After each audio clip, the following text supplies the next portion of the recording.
Hi Alex, this is Jason. Just wanted to send you a quick video update here, reviewing some of those skills that we worked on during our last lesson. Now the very first thing that we talked about during our lesson is how to properly hold the drumsticks. And just a reminder, if you're using your Vic Firth drumsticks, you'll remember that there is a flag printed right below the H on Vic Firth, and it's a great spot to create your fulcrum or your pivot point.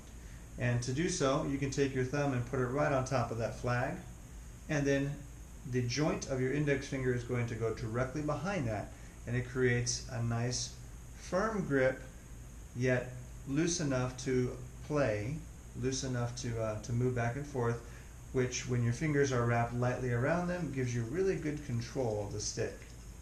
So I want you to practice creating your fulcrum, again using the flag and the knuckle or the joint of the first finger there. And there is your fulcrum. Remember to lightly wrap your fingers around the stick, not too tightly, because we do want to make sure that we eventually allow that to bounce. That'll be something we get to in the future. So let's practice our fulcrum grip, and I also want you to remember to try and keep your back of your hand facing upward. To do that will allow your wrist to fully flex backward and forward. And what you'll find when drumming is about 90% wrist and 10% arm movement. So it's a lot of wrist action. So we want to build up those muscles here in the forearms and in the wrist. So we're going to practice our fulcrum point like this. Wrap our fingers lightly around it. We'll do the same on the other. And then we're going to make sure the back of our hand is pointing to the sky. Now what we had talked about doing in our last lesson is just playing a nice down stroke. Remember, a down stroke is when you hit the pad or the drum and you stop the stick so it does not bounce back up. So it's a nice controlled stroke. Remember, all the action is at the wrist. Okay, the other thing that we talked about is downloading a metronome app. I'm going to go ahead and open up my metronome app right now. I use one called Soundbrenner Pulse. Let me give you the official name of it. It's called the Metronome. 14.1 is a version number, and it's by Soundbrenner, but you can download any metronome app you like. And we're going to start off at about 60 beats per minute. So find a way to set that to 60 BPM.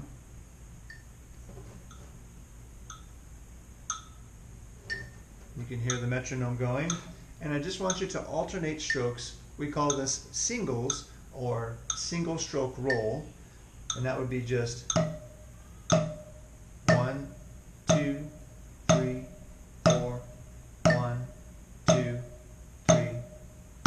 So you're using a nice downstroke, and you're hitting the stick on the pad on counts 1, 2, 3, and 4.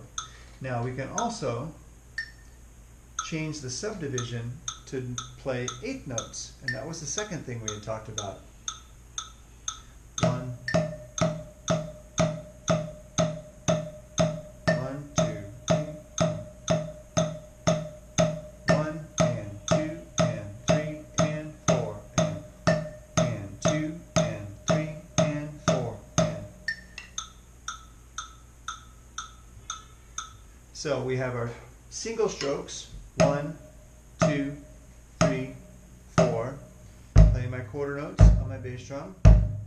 And then we can play eighth notes on the hands, keeping the quarter note on the bass drum, or use your metronome. 1 and 2 and 3 and 4 and 1 and 2 and 3 and 4 and. So those are your eighth notes and your quarter notes. Remember to keep a nice grip on your stick, the back of your hand pointing to the sky, and use a lot of wrist action. Try not to get your arms moving, but rather use wrist action. Okay? That's going to become very important when we want to try playing faster. We want to be able to keep the sticks low, and we want to be able to use our fingers to give ourselves control on the drumsticks. Okay? So those were the skills that we had talked about. I'm going to send you another quick video to recap the beat that we talked about. Now the second thing we talked about was using what we learned about quarter notes on the bass drum, eighth notes on our hi-hat, and playing our backbeat on 2 and 4. So to put all those things together to create our drum beat. So I'm going to walk you through those steps again so you can practice this at home. Remember, you don't necessarily need a drum set to practice this, you just need a place to sit, and you can use your feet to tap the ground and hands on your legs, on a pillow, on something soft, whatever you might have nearby that will work for that purpose. So we're going to start by doing our quarter notes on our bass drum. 2, 3, 4.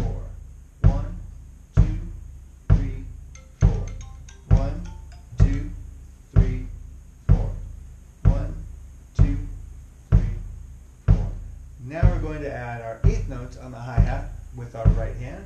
1 and 2 and 3 and 4 and 2 and 3 and 4 and then we'll do our backbeat on 2 and 4. 1 and 2 and 3 and 4 and 1, 2 and 3 and 4 and 1, 2 and 3 and 4 and 1 and 2 and 3 and 4 and 1. So there you have the foundation for a majority of the rock beats that you will hear in modern and even classic rock. Those are kind of the foundation or the foundational parts to creating any drum beat in an eighth note feel. So I want you to practice those. Remember, when we play, keep our wrists flat. Try to have a nice controlled stroke on the drum or on the practice pad, whatever you happen to be using. Nice controlled stroke. And I really do want you to practice along with that metronome. At about 60 beats a minute, you can easily accomplish quarter notes, but then double time it. So you're playing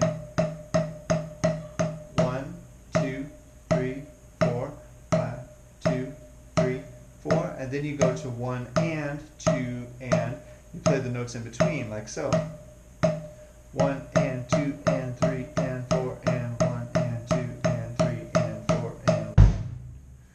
So I want you to practice those this week, and I'll also send along a very simple pattern that you can play along with your metronome on your practice pad. So happy practicing, and we'll see you next time.